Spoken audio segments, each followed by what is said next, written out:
Morning, everyone. This is my watch list for 420, April 20th, Monday, April 20th. All right.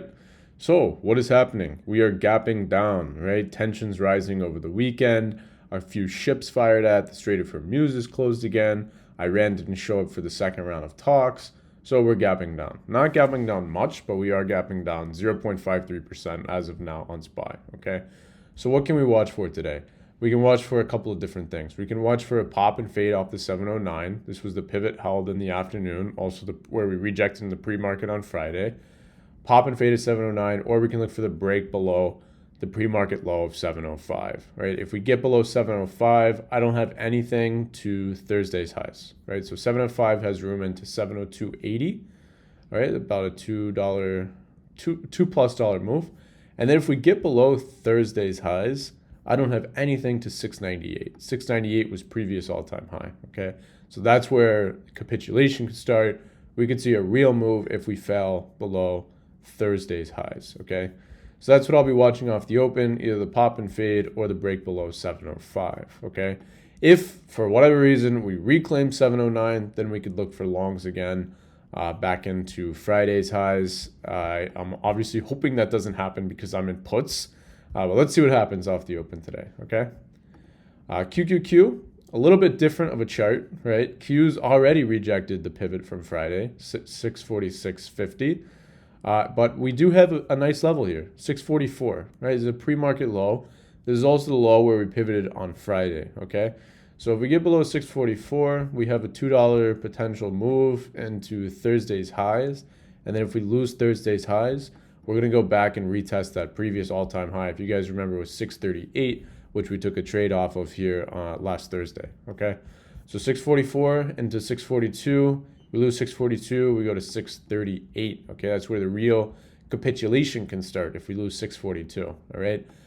For upside, I mean, again, like I don't want upside. Tensions are rising. I'm in puts. I will remain open-minded, okay? But obviously, I don't want upside being in a put swing, okay? But if we were to reclaim this Friday pivot, 646.50, then we can potentially fill the gap, right, back into 649, where, shorts can be reintroduced into the market at that level, okay? Let's look at some individuals. Let me zoom out to the hourly. Apple, very strong on Friday, but it's already made its move for me, okay? So this was the breakout, the 262 breakout. This was the retest of 262 on Thursday. Now it's just gapping back up, higher into higher levels of supply. 272, 274, 276. This is just overextended for me at this point.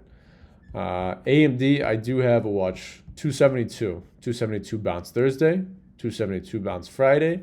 We zoom all the way out on the 4-hour. You can see this is the previous all-time high. Why do I like 272? Look at the daily, okay? Very overextended chart. If we get below 272, this is a short, right? This is a failure of previous all-time high. It's a failure of these pivots from Thursday and Friday.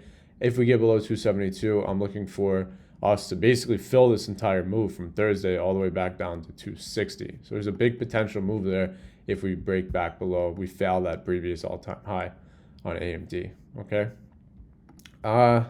Amazon, I'm not watching anything here, guys. This is just rejecting supply.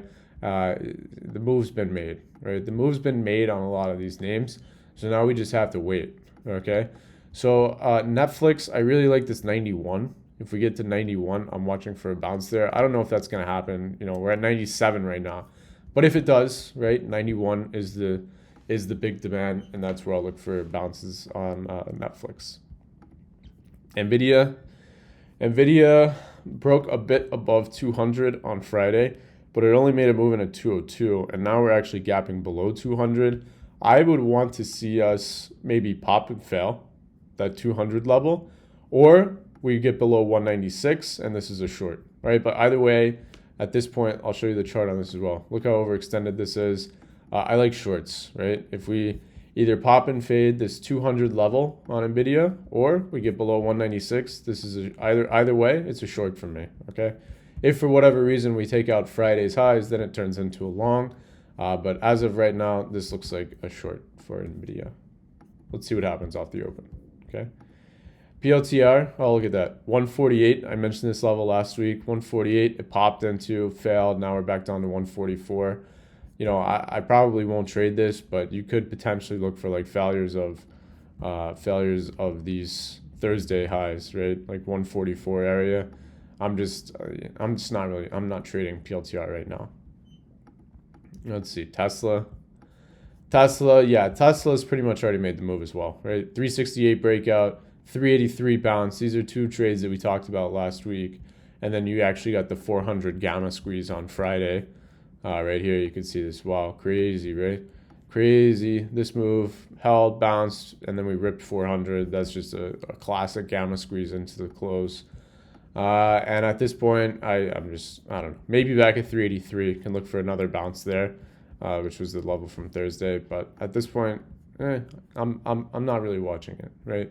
My main focus today really is going to be on SPY and the Qs, as well as AMD. All right, AMD, that's pretty much my watch for today. It's kind of a short list. It's Monday, so let's just see what happens, right?